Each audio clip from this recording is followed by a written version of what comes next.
Artis Jeff Smith diketahui sudah mengonsumsi narkoba jenis ganja sejak duduk di bangku SMA. Bahkan Jeff Smith sempat menjalani rehabilitasi untuk mengatasi ketergantungannya terhadap ganja. Tepatnya pada akhir 2020 lalu Jeff menjalani rehabilitasi. Namun pada April tahun 2021 ini ia ditangkap polisi karena jeratan kasus narkoba jenis ganja.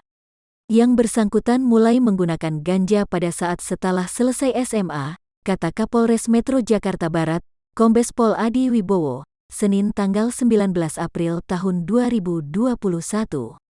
Dia juga pernah jalankan rehab pas Desember tahun 2020, lanjutnya.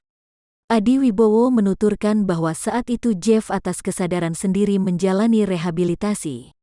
Rehab biasa mengajukan sendiri. Bukan dalam konteks tertangkap, terangnya. Jeff Smith ditangkap pada Kamis tanggal 13 April tahun 2021 pukul 3 dini hari. Beberapa barang bukti diamankan termasuk ganja seberat pukul 0,52 gram dan 4 buku soal ganja.